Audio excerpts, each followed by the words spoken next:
বাংলাদেশে আমরা এই কয়েকদিন ধরে দেখতে পাচ্ছি ডক্টর মিজানুর রহমান আজহারী উনি একটা ইঙ্গিত দিয়েছেন, আর কেউ কেউ তার কথাটা ধরে মাথার কল্লা পর্যন্ত 10 লাখ টাকা ঘোষণা দিয়ে দিয়েছে। আপনার এত টাকা যে একজন মানুষের মাথার দাম আপনি 10 লাখ ঘোষণা দিয়ে দিলেন, তাও আপনি একজন পীর। এটাকে পীর না শয়তান? দুদককে বলবো, যারা 10 লাখ টাকা মানুষের মাথা ঘোষণা দিতে পারে তার টাকা আছে কত আপনারা খোঁজ নিন। এক কথা বলেন না কেন?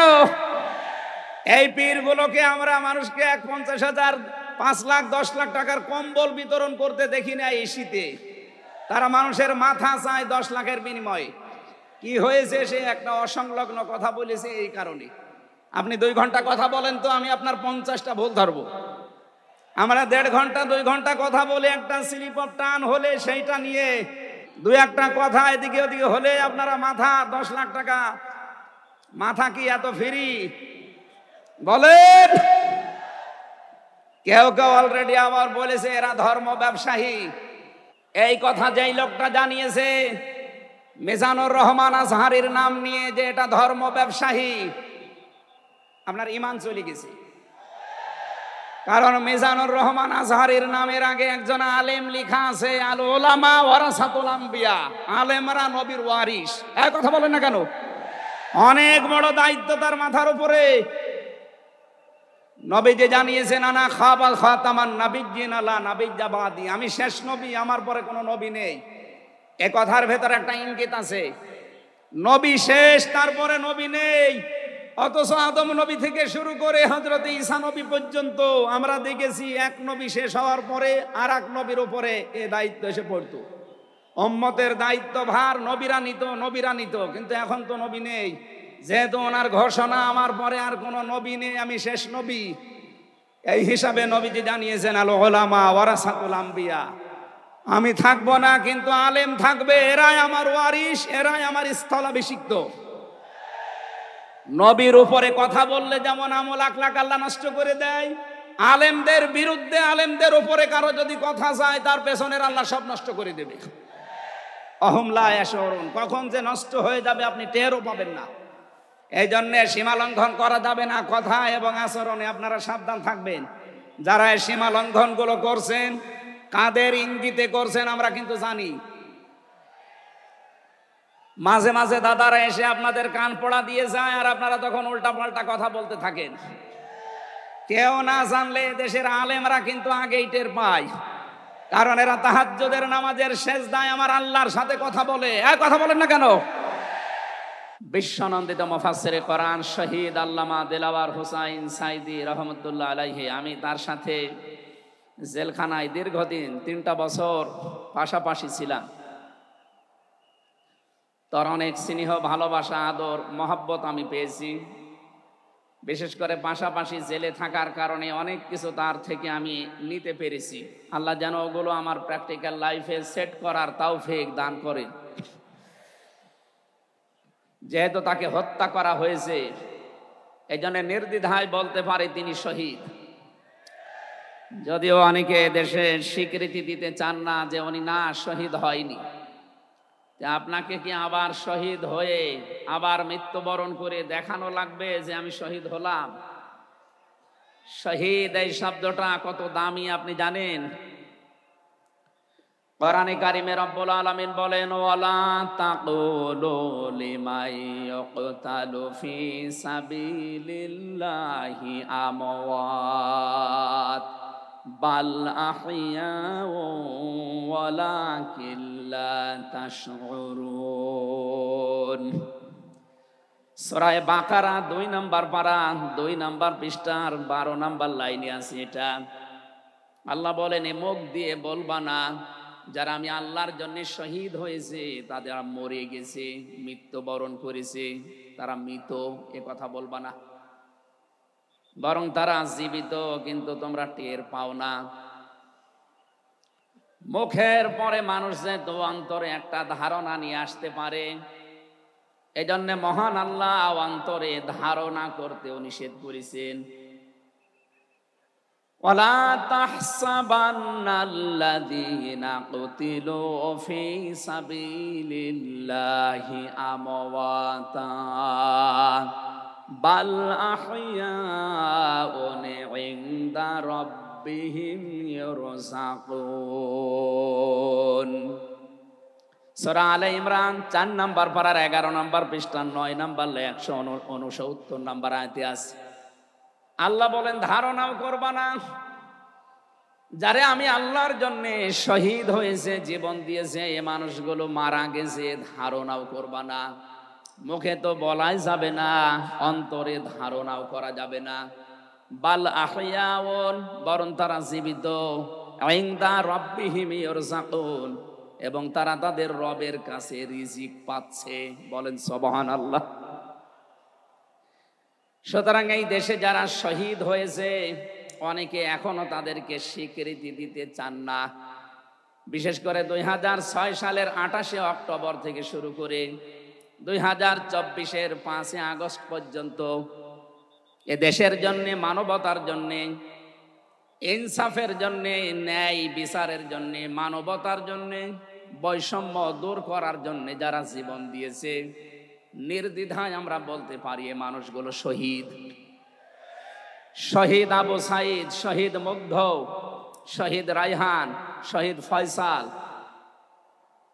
2732 জন মানুষ আগস্টের 5 তারিখের আগ পর্যন্ত সবগুলো শহীদ। আল্লাহ যেন শাহাদতের সর্বোচ্চ মাকাম তাদেরকে নসিব করেন, বলেন আমিন। শহীদ আল্লামা দেলাওয়ার হোসাইন সাইদি রহমতুল্লাহ আলাইহি যদি বেঁচে থাকতেন, আজকের এই সিলেটের ময়দানে তিনি আসতেন। কোরআনে কারীম শুনে হাজারো মানুষ হয়তো দিনের দিশা পেত, তো জালেমরা তাকে ধোঁকা দিয়ে জেল থেকে বের করেছিল, আমার সামনে দিয়েই বের করে নিয়ে গিয়েছিল। ওরা ধোঁকা দিয়ে ওনাকে আগের দিনও দেখলাম কি সুন্দর কথা বলছিল, আমাকে উপদেশ দিচ্ছিল। পরের দিন শুনলাম যে না, উনি অসুস্থ, পোড়াটাই বানোয়াট। যে বলছে আপনি অসুস্থ, চলেন আপনাকে হাসপাতালে নিয়ে যায়, ওখান থেকে চিকিৎসার মাধ্যমে আপনাকে ছেড়ে দেওয়া হবে। উনি তো আনন্দে বের হচ্ছিলেন, কিন্তু জালেমদের দুর্বিসন্ধি যে এত গভীরে ছিল কেউ বুঝতে পারে নাই, উনি নিজেও টের পান নাই। এই জন্যে প্রিজন ভ্যান থেকে নামার সময় আমরা দেখেছি একটা তৃপ্তির হাসি দিচ্ছিলেন। বলা হচ্ছে ওনার হাড়ে অসুস্থ ছিল, হাড়ের রোগ ছিল, এই কারণে। মানুষের হাড়ে অসুস্থ হলে ওইভাবে মানুষ হাসতে পারে? বলেন। কারারক্ষী যারা সামনে ছিল তাদেরকে লম্বা করে সালাম দিয়েছিলেন, জিজ্ঞাসা করেছিলেন আপনারা কেমন আছেন। একজন হাড়ের রোগী অসুস্থ মানুষ এই কথাগুলো বলতে পারে না, তার মানে এখন পোড়াটা পরিষ্কার, তাকে হত্যা করা হয়েছে। নবীজির কথা, দেওয়াল চাপা পড়ে মরলে যদি শহীদ হয়, সাপে কেটে মরলে যদি শহীদ হয়, নদীতে ডুবে মরলে যদি শহীদ হয়, গাছের নিচে পড়ে যদি মরে শহীদ হয়, অ্যাক্সিডেন্টে মরলে যদি শহীদ হয়, যাকে অন্যায়ভাবে মেরে ফেলা হয়েছে অবশ্যই তিনি শহীদ। ইন্নাল মুলুকা ইযা দাখালু ক্বরিয়াতান আফসাদুহা ওয়া জাআলু আ'ইজ্জাতা আহলিহা আদিল্লা ওয়া কাযালিকা ইয়াফআলুন। আল্লাহ পাক বলেন, জালেম যদি ক্ষমতায় বসে, তার প্রথম কাজ হয় সে বিশৃঙ্খলা তৈরি করে জমিনে। আমরা দেখতে পেয়েছি 15.5 বছরে প্রায় 52টার উপরে বিশৃঙ্খলা তৈরি হয়েছিল। 2 নম্বরে ওয়াজাআলু আইজ্জাতা আহলিহা আদিল্লা, ওই দেশের যারা সম্মানিত নাগরিক, সম্মানিত মানুষ যারা, তাদেরকে সে অপমান করে, অপদস্থ করে। এই দেশের সবচাইতে সম্মানিত মানুষ যারা আমরা দেখতে পেয়েছি তারা আলেম, অথচ এই বাতিলের টার্গেটই ছিল আলেমরা। এই যারা সম্মানিত মানুষদের যারা সম্মান করে, অপদস্থ করে, তাদেরকে হেয় প্রতিপন্ন করে, এটা জালেমদের 2 নম্বর কাজ। তার মানে কোরআনের এই আয়াত অনুযায়ী প্রতীয়মান হয় যারা ছিল এরা জালেম। জবান খুলে বলেন এরা কি? স্পষ্ট ভাষায় বলছি, যারা জালেম এরা আল্লাহর মামলার আসামি। কথাটা খুব হালকা মনে হচ্ছে। সূরা শূরা 25 নম্বর পারা 6 নম্বর পৃষ্ঠা 13 নম্বর লাইনের 42 নম্বর আয়াতে আছে, ইন্নামাস সাবিলু আলাল্লাযীনা ইয়াযলিমুনান নাস। আল্লাহ পাক বলেন, অবশ্যই আমি নিজে মামলা দায়ের করব তাদের বিরুদ্ধে যারা মানুষ হয়ে মানুষের উপরে জুলুম করে।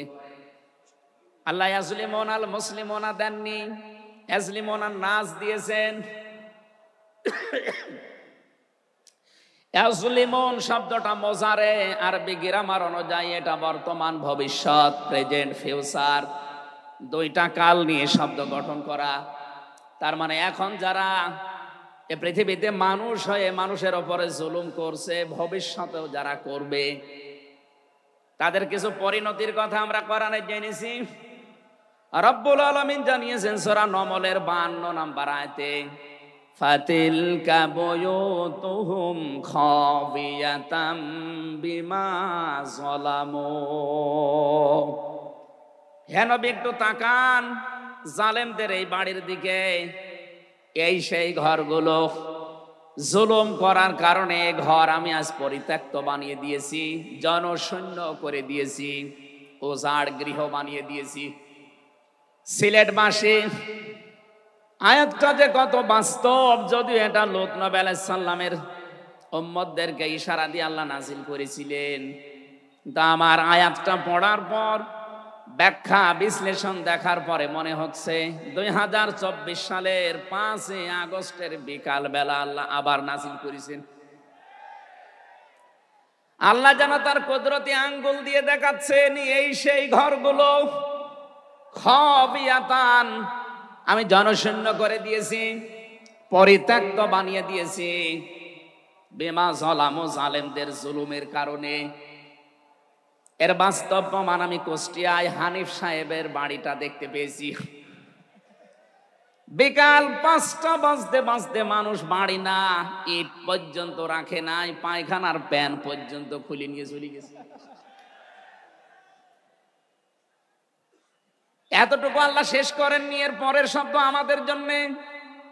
আল্লাহ তাআলা জানিয়েছেন বিমা যালামু, জালেমদের জুলুমের কারণে ওই জায়গা পর্যন্ত আল্লাহ অভিশপ্ত বানিয়ে দেয়। বাংলাদেশের 630টা থানা কম বেশি প্রায় জায়গায় আমার যাওয়া হয়ে গেছে। আমি দেখতে পেয়েছি জালেমদের কোন চিহ্ন অন্তত এদেশে আর নেই। ফাকতিয়া দাবিরুল কওমিল্লাযিনা যালামু, আল্লাহ বলেন জালেমদের শিকড় কাটা হয়ে গেছে। কতিয়া এটা মজহুল, এর ফাইল বা কর্তা জানা নেই। আল্লাহ বলেন জালেমদের শিকড় কাটা হয়ে গেছে, কে কেটেছে জানা নেই। সারা দেশে জালেমদের বাড়ি ঘরগুলোর দিকে এখন একটু তাকান। আমি তো যেই কয়টার দিকে তাকালাম দেখি মানুষ 8-9 জন 10 জন করে যায়, কেউ এদিকে কেউ এদিকে কেউ এদিকে, সব মনে হচ্ছে জামাতবদ্ধ টয়লেট চলছে। আল্লাহ জালেমদের বাড়ি পর্যন্ত অভিশপ্ত এমনি করে নাই, আমাদেরকে শিক্ষা দিতে চেয়েছেন এটা। এদের এত বড় শিকড় যদি সমূলে আমি উপড়িয়ে ফেলতে পারি, ইন্না ফি যালিকা লাআয়াতাল লিকাউমিন ইয়ালামুন। এখানে লামে তাকিদ আছে, এখানে কত আলেম বসে আছে, শব্দ শুরুই করেছেন আল্লাহ ইন্না দিয়ে, মাঝখানে লামে তাকিদ দিয়েছেন। আল্লাহ পাক বলেন অবশ্যই এর ভেতরে শিক্ষা আছে, কাদের জন্য? যারা জ্ঞানী সম্প্রদায়। সুতরাং এটা যেহেতু রেকর্ড হয়, সারা বাংলাদেশে কালকে ছড়াবে। সবাইকে উদ্দেশ্য করে বলছি, জালেমদের এত বড় শিকড় যদি আল্লাহ কেটে ফেলতে পারে, আগামীতে যারা চেয়ারে বসবেন ক্ষমতায়, তারা খুব চিন্তা ভাবনা নিয়ে রাষ্ট্র চালাবেন, আপনার দ্বারা যেন জনগণের উপরে জুলুম হয়ে না যায়।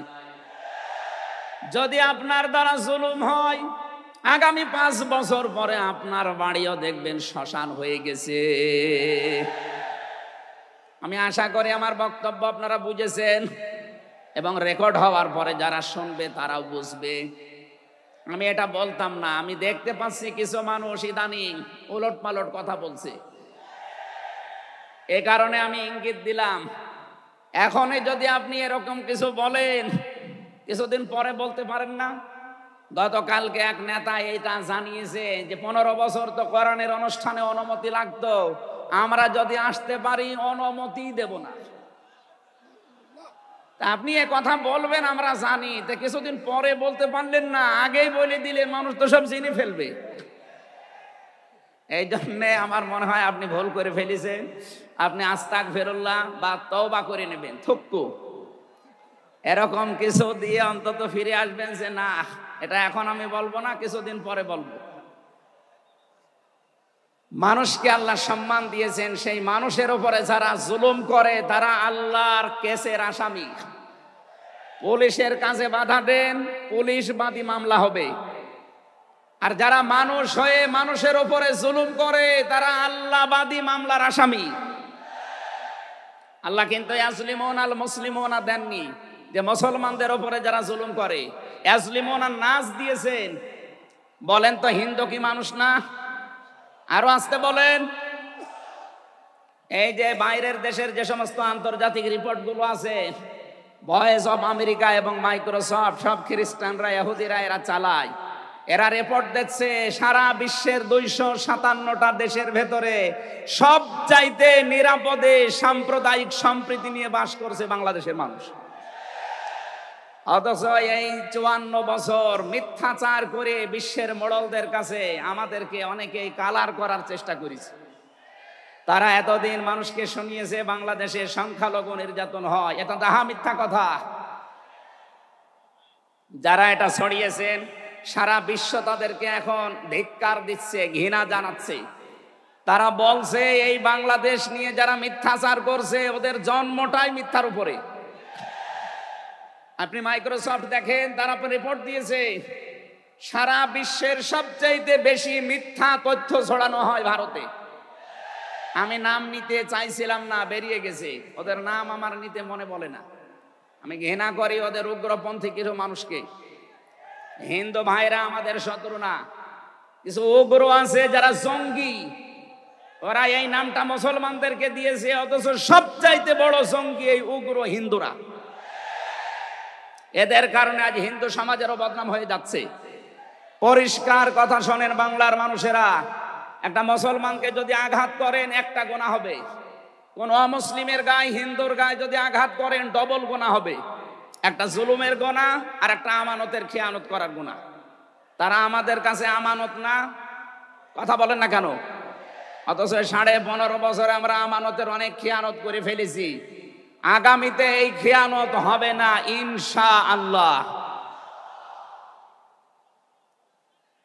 বিশ্ব ইসলামী আন্দোলনের সর্বজন শ্রদ্ধাভাজন নেতৃত্বে যিনি আছেন, আপনাদের সিলেট বিভাগের কৃতি সন্তান, উনি অলরেডি জানিয়ে দিয়েছেন এদেশে যদি ইসলাম আসে সবচাইতে বেশি নিরাপদে থাকবে অমুসলিমরা।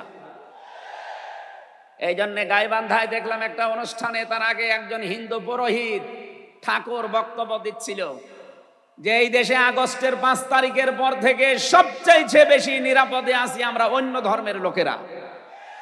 আমরা এক কথা বিশ্বাস করি, যদি দেশে ইসলাম আসে সবচাইতে বেশি নিরাপদে থাকতে পারবো আমরা। এই জন্য তারাও মনে প্রাণে ইসলাম এদেশে কায়েম হোক এটা চাচ্ছে। বলেন আলহামদুলিল্লাহ। এই জন্য হিন্দুরা আমাদের শত্রু না। আল্লাহ বলেন যারা মানুষ হয়ে মানুষের উপরে জুলুম করে, অত্যাচার করে, এরা আমি আল্লাহর মামলার আসামি। যারা বিশ্বজিৎকে হত্যা করেছেন তিনি আমার সাথে জেলখানায় 3 বছর ছিল, সে ফাঁসির মামলার আসামি। এখন 30 বছর তারা জেল খাটা লাগবে, যাবজ্জীবন জেল হয়ে গেছে। শাওন ছেলেটার নাম, বাড়ি খুলনা, আমাকে মাঝে মাঝে এই তালিকা করার জন্য আসতো, আমাদের রাইটার ছিল। এসে আমার কাছে কান্নাকাটি করে বলতো, হামজা ভাই জীবনে যা ভুল করেছি। এই বিশ্বজিৎ ছেলেটা বারবার আমাকে বলছিল যে কিসের জামাত ইসলাম, কিসের শিবির, ভাই আমি তো মুসলমানই না। আপনার যদি বিশ্বাস না হয় তো আমি কাপড় চোপড় খুলি, তারপরও আমরা তারে মানি নাই। কপের পরে কপ দিয়ে জায়গায় শেষ করে দিয়েছি। এখন এই যে আমার মা বাবা আমার আর পরিচয় দেয় না, এমনকি আমার যাদের কথা মতো এই কাজ করেছিলাম তারাও আর কোনো খোঁজ খবর নেয় না। 30টা বছর এখন আমার জীবন থেকে নষ্ট হয়ে যাচ্ছে। উনি আমাকে জানিয়েছিলেন, এই জন্য আমি বললাম। উনি বলেছে আপনি বাইরে যদি যেতে পারেন জনগণকে সতর্ক করবেন, কেউ যেন কারো উস্কানিতে পা দিয়ে অন্তত জীবনটা নষ্ট করে ফেলে না ফেলে। এই জন্য এই মেসেজটা পৌঁছালাম। অনেকে উস্কানি কিন্তু দিচ্ছে। আগস্টের 5 তারিখের পর থেকে উস্কানি আরম্ভ হয়েছে বাংলাদেশকে বিশৃঙ্খল করার জন্য বিভিন্ন কায়দায়। একটাও হালে পানি নেয়নি, এখন আবার অন্য একটা নতুন ফর্মুলা আরম্ভ করেছে, এইটাও হালে পানি নেবে না ইনশাআল্লাহ। সুতরাং যারা পালিয়ে গেছে তাদের উস্কানিতে পা দিয়ে যদি এই দেশে কেউ বিশৃঙ্খল পরিবেশ তৈরি করতে চান, একটা গোপালগঞ্জের দিকে আপনি মাঝে মাঝে তাকাবেন, পেছনে কিভাবে লাল করে দিয়েছে প্রশাসন দেখেননি? ওই সময় সন্তান গোপালগঞ্জ থেকে ঢাকায় আসলে, বসে আসলে 300 টাকা, দাঁড়িয়ে আসলে 1000 টাকা। কি অবস্থা করেছিল, এটা দেখেও আপনার শিক্ষা হয় না। এই জন্য আমি সতর্ক করছি, আগামী থেকে আমরা যেন কারো উস্কানিতে পা দিয়ে বিশৃঙ্খল পরিবেশ তৈরি করে দেশটা অন্তত নৈরাজ্যের স্বর্গরাজ্য আমরা তৈরি করে না ফেলি। আল্লাহ যেন আমাদেরকে তৌফিক দেন কথা মেনে নেওয়ার, বলেন আমিন। তাহলে যারা মানুষ হয়ে মানুষের উপরে জুলুম করেছে তারা মামলার আসামি কার? আরো জোরে বলেন কার? বৈষম্য বিরোধী ছাত্র আন্দোলনে যারা 9টা দফা দিয়েছিল, আমি কোরআনে কারিমের সাথে প্রায় 6টা দফা পেয়েছি। সূরা নমলের নাহাল, সূরা নাহালের 90 নম্বর আয়াতে 6টা আছে, আর বাকি জায়গা থেকে তারা আরো 3টা নিয়েছিল। তারা প্রথম যেটা নিয়েছে ওই ওয়ান জাস্টিস, আমরা ন্যায় বিচার কায়েম করতে চাই, এটা আল্লাহ 1500 বছর আগে জানিয়েছেন। সুবহানাল্লাহ বলতে পারেন নাই? আমরাও তো চাই এদেশে ন্যায় বিচার কায়েম হোক, কথা বলেন ঠিক কিনা? আর কোরআনে কারিম ছাড়া ন্যায় বিচার কায়েম করা সম্ভব না। আমান আমিলা বিহি ওজেরা আমান হাকামা বিহি আদালা। যদি কেউ আমল করে কোরআনের, তাকে আল্লাহ পুরস্কার দেবে। কেউ যদি এই কোরআনের ন্যায় কোরআনে কারিম কায়েম করতে পারে, তাহলে সে ন্যায় বিচার কায়েম করতে পারবে। সুতরাং এদেশে যারা শহীদ হয়ে গেলেন জীবন দিয়ে, তাদের যে উদ্দেশ্য, এই উদ্দেশ্য যেন সামনে সফল হয়, আমরা সবাই সেই চেষ্টায় থাকবো ইনশাআল্লাহ। সতর্ক করছি এ কারণে, 1628 জন মানুষ দায়িত্বে ছিলেন বাংলাদেশে, ডাইরেক্ট ইনডাইরেক্ট মিলে। এরা আমরা যতদূর দেখতে পেয়েছি, আমার জেল জীবনের 3টা বছর ফাঁসির কন্ডেম সেলের ভেতরে আমি দেখেছি বাস্তবতা। এই 1628 জন কম বেশি এরা জুলুমের সাথে জড়িত। কেউ সরাসরি জালেম, কেউ জালেমের দোসর। কথা বলুন, জালেমরা টার্গেট কার? আরো জোরে। এজন্য আপনারা আল্লাহর মামলার আসামি। বাদী যত বড় হয় মামলা তত কঠিন হয়। আমাদের মামলা, আলেমদের মামলার বাদী সব ছিল সরকার, এই জন্য আলেমদের কোনো জামিন নেই। আমার মামলা 30 বারের উপরে উঠেছে, সিএমএম কোর্ট, জজ কোর্ট, হাইকোর্ট মিলে। জামিন হবে না, কারণ আমার নামের আগে আলেম আছে। আমার নামের আগে যদি লয়দের কি গ থাকতো, আমি 3 বছর না 3 দিনও আমার জেলে থাকা লাগতো না। আমাকে ধরার পরে তারা অফার দিয়েছিল, যা যা বলতে বলি এইগুলো শুধু বলবেন, কালকে আপনাকে আমরা ছেড়ে দেব না। এত মিথ্যা কথা বলা আমার দ্বারা সম্ভব না। বলে তাহলে যান, এই যে দিয়ে দিল, ন্যায় বিচার কায়েম হচ্ছে দেশে, এই কথা তারা মানুষকে শোনাতো। পুরাটাই চলেছে 15.5 বছরে, পুরা অবিচার আর অন্যায়। এই জন্য যারা আল্লাহর মামলার আসামি, আপনি ভাবতে পারেন বিষয়টা কত বড় বিষয়। আল্লাহ নিজে মামলার বাদী, নিজে বিচারপতি, নিজে রায় দেবেন। বিশ্ব নবীকে আল্লাহ আলিফ দিয়ে জানিয়েছেন আহমদ, তিনি প্রশংসিত। বাদী আল্লাহ জানিয়েছেন আমার নবী বাশির, তিনি সুসংবাদদাতা। তা দিয়ে আল্লাহ জানিয়েছেন আমার নবী মুত্তাকি, তিনি পরহেজগার। সা দিয়ে আল্লাহ পাক জানিয়েছেন আমার নবী মুদ্দাসসির, তিনি কম্বলওয়ালা। জিম দিয়ে আল্লাহ জানিয়েছেন আমার নবী জামিল, সুন্দর। হা দিয়ে আল্লাহ জানিয়েছেন আমার নবী হামিম, অন্তরঙ্গ বন্ধু। খ দিয়ে আল্লাহ জানিয়েছেন আমার নবী খাতামান নাবিয়্যিন, শেষ নবী। এভাবে বলতে বলতে সর্বশেষ অক্ষরে যে দেখবেন ইয়া, আল্লাহ জানিয়েছেন ইয়াসিন। বলেন আল্লাহু আকবার। তাফসিরে কাবীর আল্লামা ফখরুদ্দীন রাজি রহমতুল্লাহ আলাইহি এই সিন শব্দের তিনি 5টা ব্যাখ্যা দিয়েছেন। তিনি লিখেছেন সিন মানে সাজ্জিদুল আলামিন, সিন মানে সাজ্জিদুল বাশার, সিন মানে সাজ্জিদুল কাউনাইন, সিন মানে সাজ্জিদুল আম্বিয়া, সিন মানে সাজ্জিদুল মুরসালিন। এক একটা শব্দের ভেতরে হাজার হাজার কথা তিনি দিয়েছেন। আমি একটা বলছি, সিন মানে সাজ্জিদুল আলামিন। শুধু আলম না, আলামিন বহু বচন। এই পৃথিবীতে 257টা রাষ্ট্র আছে। যত জগৎ আল্লাহ বানিয়েছেন, আপনি যে জগতে বাস করেন না কেন, মুহাম্মদ রাসূলুল্লাহকে আপনাকে নেতা মানা লাগবে, আদর্শ মানা লাগবে। কারণ আল্লাহর ঘোষণা দেওয়া নেতা এই একজন। আল্লাহ পৃথিবীর অন্য কাউকে হে নেতা এ শব্দ বলেননি। শুধু আমাদের নবী, আপনার নবী মুহাম্মদ রাসূলুল্লাহকে জানিয়েছেন ইয়াসিন, হে নেতা। আয়াতের তাফসিরে আমি আরেকটা আয়াত পেয়েছি সূরা হুদ 12 নম্বর পারা 12 নম্বর পৃষ্ঠার 1ম নম্বর লাইনের 98 নম্বর আয়াত। এটা তাফসিরে ফি জিলালিল কোরআনে পাবেন। আমি সামারাইজ করে বলছি, যদিও ফেরাউন সম্পর্কে এটা নাজিল হয়েছে। সাইয়্যিদ কুতুব রহমাতুল্লাহ আলাইহি তাফসির করতে গিয়ে তিনি লিখেছেন, যেই নেতা জাহান্নামে যাবে কিয়ামতে, ওই দলের নেতার যত অনুসারী আছে, যত মানুষ তাকে অনুসরণ করত, সব অনুসারীরা তার সাথে জাহান্নামে যাবে। এটা বাংলাদেশের সাথে খুব দরকার, এজন্য আমি সতর্ক করলাম। আপনার বিবেকের কাছে প্রশ্ন করে এটা নেতা নির্বাচন করবেন। এটা দুনিয়ার বিষয় হলে আমি বলতাম না, এটা আখিরাতের সাথে রিলেটেড। যার নেতা ঠিক নেই, ওই নেতা যদি জাহান্নামে যায়, ইয়াকদুমু কওমাহু ইয়াউমাল কিয়ামাতি ফাআওরাদাহুমুন নার ওয়া বিইসাল বিরদুল মাওরুদ। জোরে বলেন আল্লাহু আকবার। সিলেটবাসী, সারা বাংলাদেশ এখন আমার সামনে, এই যে দেখতে পাচ্ছেন না, সারা বাংলাদেশে ছড়াইয়া যাচ্ছে। যাদের নেতা ঠিক নেই, আদর্শ ঠিক নেই, এক্ষণে আপনি তওবা করে ঠিক করবেন। সত্যি বলছি, যাদের নেতা ঠিক নেই, ওই নেতা যদি জাহান্নামে যায়, আল্লাহর কসম আপনাকে ওর সাথে জাহান্নামে যাওয়া লাগবে। নেতৃত্ব দেওয়ার জন্য গুণ বললাম কয়টা? বলেন বলেন। আপনি সূরা বাকারার 247 নম্বর আয়াতটা দেখবেন। ক্বালা ইন্নাল্লাহা আসতাফাহু আলাইকুম ওয়া যাদাহু বাসতাতান ফিল ইলমি ওয়াল জিসম ইলা আখির আয়া। আল্লাহ নিজে জানিয়েছেন, এই পৃথিবীতে কেউ যদি নেতৃত্ব দিতে চায়, তার 1ম নম্বরে জ্ঞান লাগবে। জোরে বলেন, কি লাগবে? আপনি যাকে মেনে চলেন, যার না নেতৃত্ব মানেন, বলেন তো সে জ্ঞানী আপনার দৃষ্টিতে মনে হয়?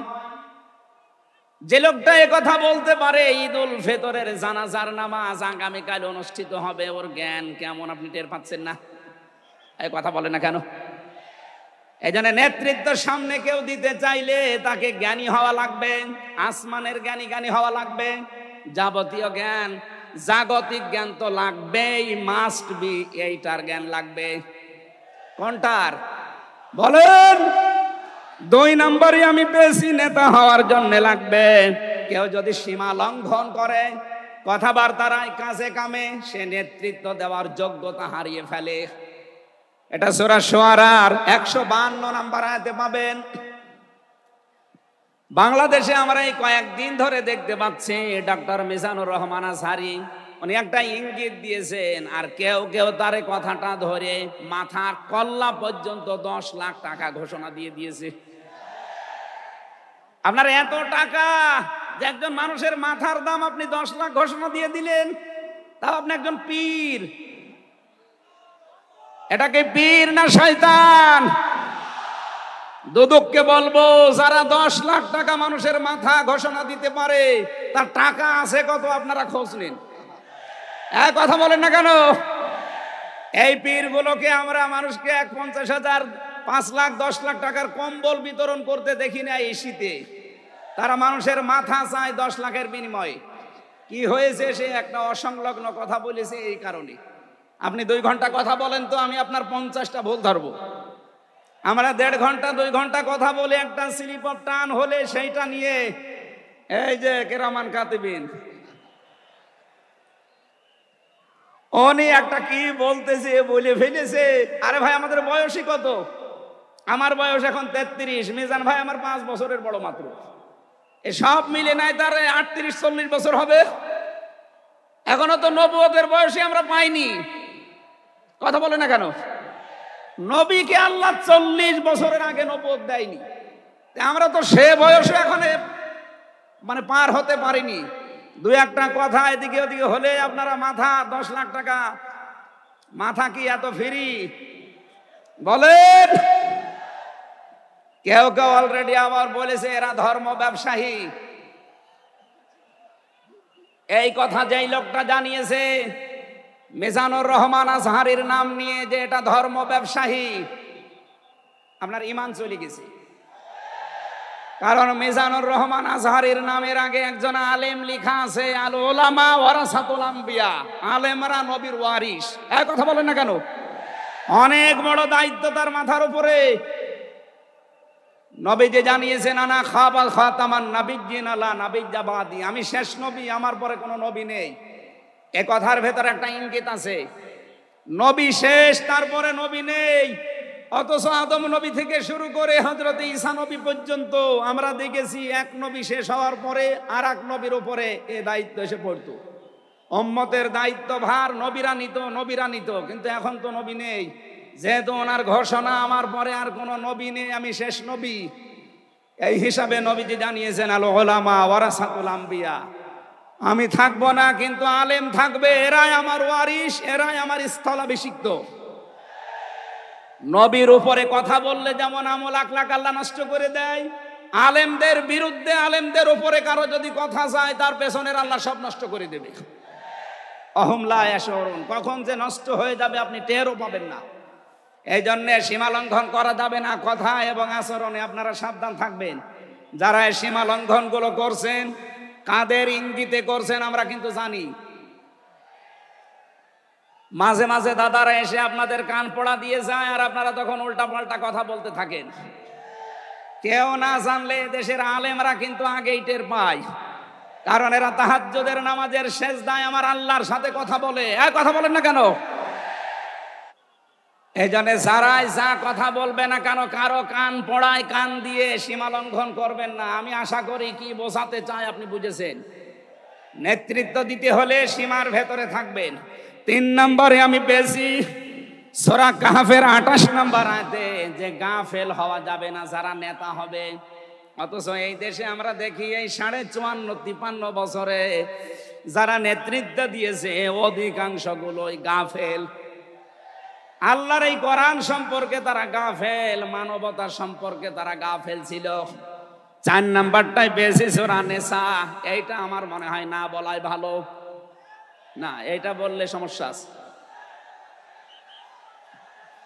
আমি শুধু আয়াত বলে দিচ্ছি, বাড়ি যে মিলান আমি বাংলাও বলবো না। সূরা নিসা 5 নাম্বার পারার 2 নাম্বার পৃষ্ঠার 11 নাম্বার লাইনের 34 নাম্বার আয়াত। আল্লাহ রাব্বুল আলামিন, বাংলা বলবো, আর রিজালু কাওয়ামুনা আলান নিসা, নেতা হবে পুরুষ, মহিলা নেতা হতে পারবে না। এটা একটু আস্তে বলেন, আমার ভয় করে। এই জন্য আমরা সামনে যারা নেতা হবে তারা যেন পুরুষ হয়। কথা বলেন ঠিক কিনা? নবীজি জানিয়েছেন লা ইউফলিহা কওমুন, ওই জাতি কখনো সফল হতে পারে না যে জাতির নেতৃত্বে কোনো মহিলা বসে আছে। আমার এই হাদিসটা 100% বিশ্বাস হয়, আপনাদের না 98 ভাগ? এই হাদিস 100% বিশ্বাস করেন কারা? দেখি লিল্লাহে তাকবীর। এই দেখেন তো, হাত তোলেনি কে? এটা যদি আমরা মেনে নিতে না পারি, এই 54 বছরে আমরা যেখানে ছিলাম আরো পেছিয়ে যাওয়া লাগবে। এই জন্য আমরা সামনে এগিয়ে যেতে চাই। কোরআনের সূরা নিসার 34 নম্বর আয়াত, সামনে যদি নেতা হয় পুরুষ মানুষ হবে ইনশাআল্লাহ। আরো জোরে বলেন ঠিক কিনা? 5 নাম্বার পেয়েছি সূরা বাকারা 124 নম্বর আয়াত, কোন জালেম নেতা হতে পারবে না। আমাদের জাতির পিতা হযরত ইব্রাহিম আলাইহিস সালামকে দিয়ে আল্লাহ উদাহরণ দিয়েছেন। আপনি সূরা বাকারার 124 নম্বর আয়াতটা পড়ে নেবেন। সুতরাং যারা জালেম হবেন সামনে তাদের নেতৃত্বে আসার দরকার নেই, আপনি ভিক্ষা করে খান। এক কথা বলেন না কেন? আমরা অনেককেই দেখতে পাচ্ছি এই যে দ্বিতীয় স্বাধীনতার পর থেকে অনেকেই জুলুম আরম্ভ করেছেন। আপনারা থামবেন। আমরা সবাই মাজলুম এই দেশে, শুধু ওই 14 দল বাদ দিয়ে। সুতরাং আমরা এই মাজলুম গুলো যেন আবার জালেম হয়ে না যায়, তাহলে নেতৃত্ব দেওয়ার যোগ্যতা আমরা হারিয়ে ফেলবো। আল্লাহ যেন আমাদেরকে বাঁচান, বলেন আমিন। সূরা বাকারা আয়াত নাম্বার 208। জবান খুলে দিয়ে আগে পড়ে না, আউযু বিল্লাহি মিনাশ শাইতানির রাজিম, বিসমিল্লাহির রহমানির রহিম, ইয়া আইয়ুহাল্লাযীনা আমানু দুখুলু ফিস সিলমি কাফা। এ পর্যন্ত থাক। যেহেতু ডক্টর মিজানুর রহমান আজহারি আর 20-25 মিনিট পরে চলে আসবে, এই জন্য আমরা এ পর্যন্ত থাক। 3 ভাগের 1 ভাগ আমরা পড়লাম। সূরা বাকারা আল্লাহ তাআলা ডাক দিয়েছেন ইমানদারকে। কাকে বলেন তো? আমরা ইমানদার না বেঈমান? ঈমান আনার আগে একটা কাজ করা লাগে। আল্লাহর ঘোষণা, ফামাই ইয়াকফুর বিত-তাগুত ওয়া ইউমিন বিল্লাহ। কেউ যদি ঈমান আনতে চায় তার প্রথম কাজ হবে সে যেন তাগুত ছেড়ে দেয়। আপনারা একটু ধৈর্য ধরেন। আসলে ইনাদের তো আর জায়গা নেই, আর কোথায় পাবে জায়গা? এখানে শুনলাম আসার আগে 8 থেকে 10 লাখ মানুষের ওনারা ব্যবস্থা করেছে। এরপরও বাইরে যে অবস্থা দেখলাম, কমপক্ষে 15 থেকে 16 লাখ মানুষ আজকে এই সিলেটের ময়দানে এসেছে কোরআন শোনার জন্য। আলহামদুলিল্লাহ। সম্মানিত ভাইরা, আমরা যেটা বলতে চাচ্ছি, ঈমান আনার আগে আল্লাহর নির্দেশ যে তাগুত ছেড়ে দাও, তাহলে ফাকাদ ইসতামসাকা বিল উরওয়াতিল ওয়াসকা, এমন একটা মজবুত রশি ধারণ করতে পারবা, লাং ফিসামা লাহা, যা ছিঁড়ে যাবে না। এ বাংলাদেশ সহ বিশ্বে আমরা যারা ঈমানের দাবি করি, অনেকে তাগুত ছেড়ে না দিয়ে ঈমান এনেছি। এজন্য বিপদ আসলে ঈমান আর টেকে না। পক্ষান্তরে যারা তাগুত ছেড়ে দিয়ে ঈমানের দাবি করতে পেরেছে, এই মানুষগুলোর ঈমানের যত পরীক্ষা হয় তাদের ঈমান তত মজবুত হয়। শহীদ আল্লামা দেলাওয়ার হোসেন সাঈদী তার 1 নম্বরে প্রমাণ। কথা বলেন না কেন? 13টা বছর জীবনে একটা ঘরে কাটিয়েছে, তারপরও তিনি মাথা নত করেন নাই। কারণ তাগুত ছেড়ে দিয়ে ঈমান এনেছিলেন। তাগুত ছেড়ে না দিয়ে যদি ঈমান আনতেন তিনি টিকে থাকতে পারতেন না। আমি বহু মানুষ জেলে দেখেছি, বহু আলেমকে দেখেছি, তারা টিকে থাকতে পারে না, আল্লাহকে পর্যন্ত দোষারোপ করে। ডক্টর শফিকুল ইসলাম মাসুদ দেলাওয়ার হোসেন শিবিরের সাবেক সভাপতি, নাম নিয়ে বলছি এই কারণে, এই মানুষগুলো ঈমান এনেছিল তাগুত ছেড়ে দিয়ে।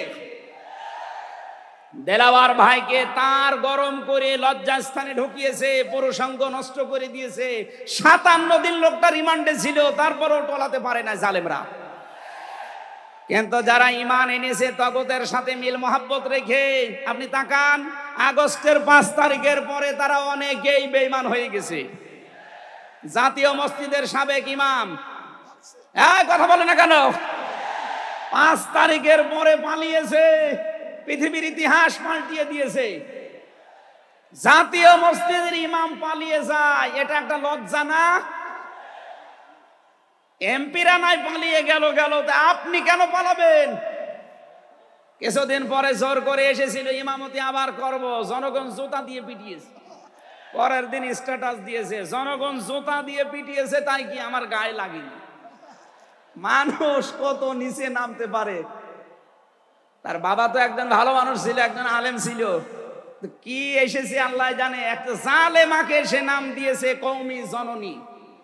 এই নামটা যেই দিন দেয় সেদিন জেলখানায় ওনার নামে বদদোয়া হয়েছে। মাওলানা মামুনুল হক সহ যত আলেম ছিল আমরা এক জায়গায়, ওনারা বলছিল যে করল কি হেফাজত ইসলামের 13 সালে এতগুলো মানুষ হত্যাকারী যার হাতে রক্ত লেগে আছে, আর সেই লোকটাকে নাম দিয়ে দিল কওমি জননী। আমাদের মাথা কাটা গেল। এরকম হাজারো আলেম, হাজারো পীর, হাজারো মুসলমানের দেশে ঈমান রাখতে পারে নাই, কারণ তাগুতের সাথে সম্পর্ক রেখে ঈমানের দাবি করত। আল্লাহ বলেন ঈমান আনতে হলে আগে তাগুত ছেড়ে দাও, এরপরে ঈমানের দাবি করো। উদখুলু ফিস সিলমি কাফা, ঈমানদার যারা তারা প্রবেশ করো পুরোপুরি ভাবে ইসলামে। এখানে সিলমন বা সালমন, সিনের উপরে জবর দিলে হয় সালমন মানে শান্তি, সিনের নিচে জের দিলে হয় সিলমন মানে ইসলাম। আল্লাহ রাব্বুল আলামিন ঈমানদারকে ডাক দিয়ে জানিয়েছে তোমরা প্রবেশ করো।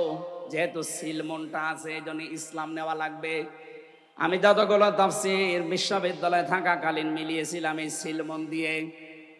আমি ভার্সিটিতে থাকাকালীন প্রায় 42টার উপরে এক জায়গায় মিলিয়েছি, যে দেখি সবাই কি বলে। প্রত্যেক মুফাসসির এখানে শান্তি না, এখানে নিয়েছেন তারা ইসলাম অর্থে তোমরা পুরোপুরি ইসলামে প্রবেশ করো। এখন আমরা যদি প্রশ্ন করি পুরোপুরি ইসলামে প্রবেশ করার অর্থ কি, কোরআন শরীফ থেকে আমরা ব্যাখ্যা বিশ্লেষণ দিয়েছি যে 5টা বিষয় যখন দেখবেন আপনার ভেতরে আছে তখন বুঝবেন আমি পুরোপুরি ইসলামে প্রবেশ করেছি। জোরে বলেন সুবহানাল্লাহ। আমি তাফসীর থেকে যে নোটগুলো নিয়ে এসেছি তার 1 নম্বরে আপনি যখন দেখবেন যে আপনি আত্মসমর্পণ করে ফেলেছেন, 2 নম্বরে আপনার ভেতরে ইখলাস তৈরি হয়েছে, 3 নম্বরে আপনার বিশুদ্ধ আকীদা তৈরি হয়ে গেছে, 4 নম্বরে আপনার চরিত্র উন্নত হয়েছে, 5 নম্বরে আপনার লেনদেনের স্বচ্ছতা এসেছে। এই 5টা কাজ যখন আপনি দেখবেন তখন মনে করবেন যে আমি ইসলামে পরিপূর্ণ প্রবেশ করেছি। এখন বলেন তো আপনার কি 5টা কাজ পরিপূর্ণ হচ্ছে? আত্মসমর্পণ 1 নম্বরে আপনাকে করা লাগবে আমার আল্লাহর সামনে। কার সামনে? এটা দেখিয়েছেন আমাদের জাতির পিতা হযরত ইব্রাহিম। ইয ক্বালা লাহু রাব্বুহু আসলিম ক্বালা আসলামতু লিরাব্বিল আলামিন। সূরা বাকারা 1 নম্বর পারা 19 নম্বর পৃষ্ঠা 7 নম্বর লাইনের 131 নম্বর আয়াতে আছে। এটা ইবনে কাসিরে পাবেন। আল্লাহ পাক বলেন আত্মসমর্পণ করো। উনি গাছের মাথায় বসে কোড়াল দিয়ে কাঠ কাটছিলেন, ডাক দিয়ে বলে মাবুদ এখানে বসে আত্মসমর্পণ করব কি করে?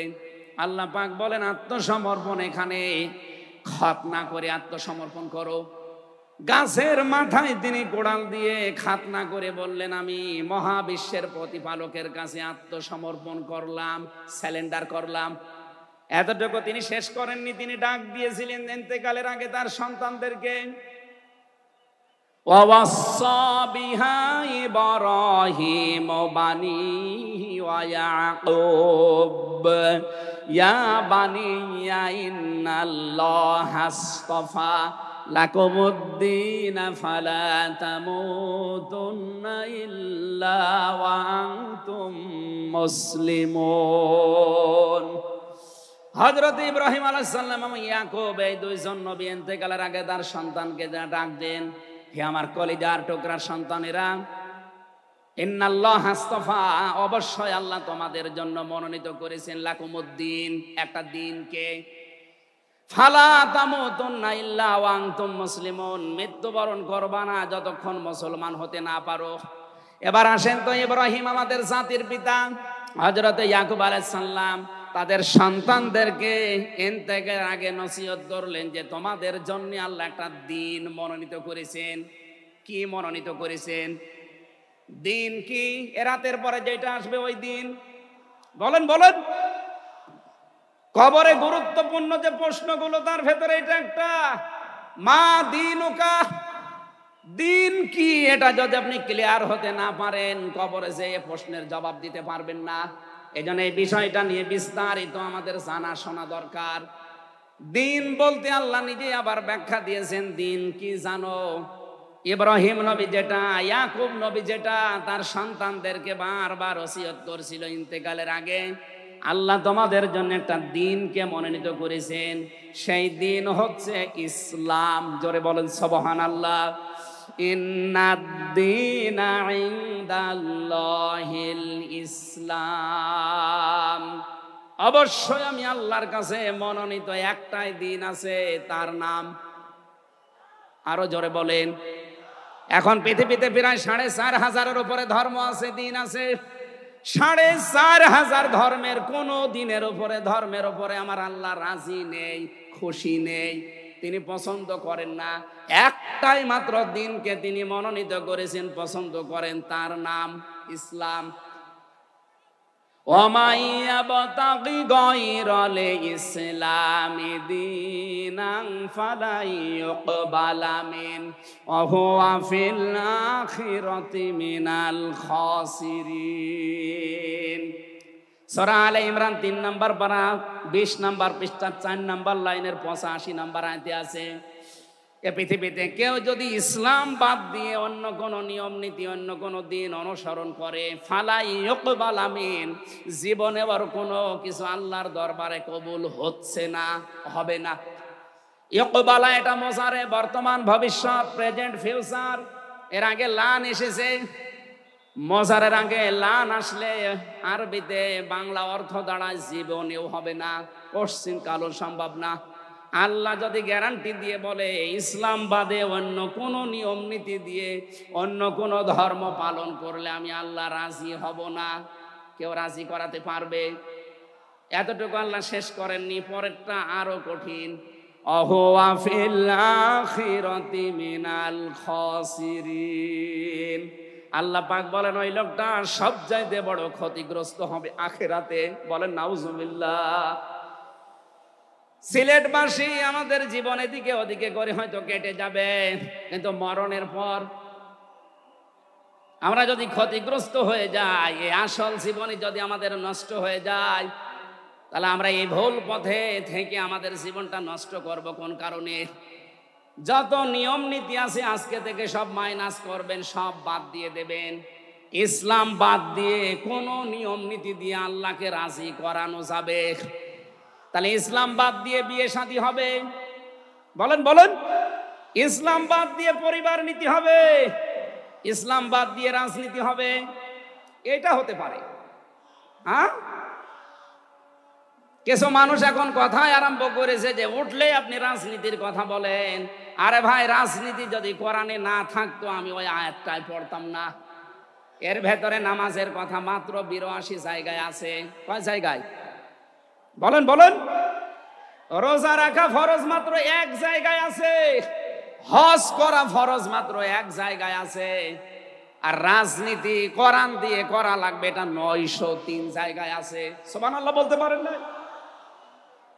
কোরআন শরীফ আমি যতটুকু পড়েছি আমার এতটুকু আয়ত্ত হয়েছে।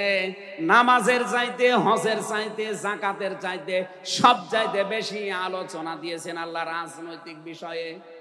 সেইটা যদি আমি বলতে না পারে আমি কি রামায়ণ থেকে, গীতা থেকে আপনাদের আলোচনা শোনাবো? এজন্য সাফ কথা, দিন ইসলাম, ইসলাম বাদ দিয়ে অন্য কোন নিয়ম নীতি মানা যাবে না। আমি সেদিন যশোরে এক কলেজের অধ্যাপককে, বিসিএস ক্যাডার উনি, ওনাকে বলেছিলাম আপনাকে জোর করি না স্যার, আপনি শুধু আমার ধর্মীয় গ্রন্থ এই কোরআনে কারিম একটু বুঝে বুঝে পড়েন। 3 মাস সময় দিলাম আপনাকে। 3 মাস পরে, যেহেতু জ্ঞানী মানুষ, 3 মাসের পরে দেখি মুসলমান হয়ে গেছে। এজন্য অন্য ধর্মের যারাও আছেন রেকর্ড হচ্ছে, আপনাদেরকে আমরা জোর করব না, আমাদের ধর্মে জোর নেই।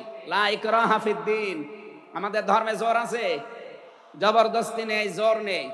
এই জন্যই তো 850 বছর এই এলাকা মুসলমানরা শাসন করেছে, একটাও মন্দির ভাঙে নাই। অথচ আমরা আমাদের প্রতিবেশী রাষ্ট্রে দেখতে পাচ্ছি এরা অনেকগুলো মসজিদ অলরেডি ভেঙে দিয়েছে, ধোয়া ধোয়া তুলে। ওরা বলছে 500 বছর আগে এখানে নাকি মন্দির ছিল। বিশ্বের মানুষেরা দেখি মাটির নিচে তেল পায়, গ্যাস পায়, আরে শয়তানরা শুধু মাটির নিচে মন্দির পায়। আপনাদের পূর্বপুরুষেরা আল্লাহর ঘর ভাঙতে এসে কাজ ফিম মাকুল হয়ে গেছে। আমরা দেখতে পাচ্ছি আগামীতে আল্লাহর ঘর মসজিদ গুলো ভেঙে দেওয়ার কারণে আল্লাহ নিজে কিন্তু প্রতিশোধ নেবে। কাসিম মাকুল আপনাদেরও বানিয়ে দেবে ইনশাআল্লাহ। এই জন্য প্রতিবেশী হিসাবে সতর্ক করলাম, যদি ভালো লাগে মেনে নিন, ভালো না লাগলে নিজের পায়ে নিজে কোড়াল লাগান। আমার কথার অর্থ বোঝেননি? সুতরাং পৃথিবীতে দিন ইসলাম বাদ দিয়ে কোন ধর্ম সব মানুষের বানানো তৈরি করা, অন্য ধর্মের মানুষদেরকে আমরা চ্যালেঞ্জ করছি, আহ্বান জানাচ্ছি, আমাদের এইটা পড়েন, লা ইকরাহা ফিদ্দিন লা রাইবা ফিহি যালিকাল কিতাবু লা রাইবা ফিহি। কোনো সন্দেহ নেই, সন্দেহের অবকাশ পর্যন্ত নেই। এখানে আসেন, যদি মনটা আপনার ভালো থাকে, টনি বেলারের শালিকা লরেন বুথকে যেভাবে হেদায়েত দিয়েছে আপনাকেও দিতে পারবে ইনশাআল্লাহ। সে আহ্বান রেখে, এখনো যেহেতু 4টা অর্থ ছিল, আপনি যে ইসলামে প্রবেশ করেছেন তার দ্বিতীয় অর্থ আপনি দেখবেন যে আপনার ভেতরে ইখলাস আছে কিনা। আপনি কি লোক দেখানো কাজ করেন না আল্লাহর জন্য করেন, এইটা দেখবেন। 3 নাম্বার, আপনার আকীদা শুদ্ধ আছে কিনা। আজ এই দেশের একটা মাসলুম সংগঠনের উপরে একটা তহমত দেওয়া হয় যে এদের আকীদা ঠিক নেই। আপনার আকীদা কত ভালো, আমি নিচে নামলাম না। 4 নম্বরে, উন্নত চরিত্রের অধিকারী হওয়া লাগবে, আর এটা নিতে হবে মুহাম্মদুর রাসূলুল্লাহর কাছ থেকে। 5 নম্বরে, আমাদের লেনদেন স্বচ্ছ হওয়া লাগবে। আপনারা তাফসীর শুনতে এসেছেন, আমরা বিস্তারিত আর বলতে পারলাম না আজকে, কারণ আমার সময় শেষ হয়ে গেছে। আগামীতে কিছুক্ষণ পরে যেহেতু ডক্টর মিজানুর রহমান আজহারি ভাই আসবে, ওনার কাছে আমরা আরো গুরুত্বপূর্ণ কথা শুনবো ইনশাআল্লাহ। আজকের কথাগুলো আল্লাহ আমাদের জীবনে প্র্যাকটিক্যাল লাইফে আমল করার তৌফিক দিন, আমিন। বারাকাল্লাহু লানা ওয়া লাকুম ফিল কোরআনিল আযীম। আসসালামু আলাইকুম ওয়া রাহমাতুল্লাহ।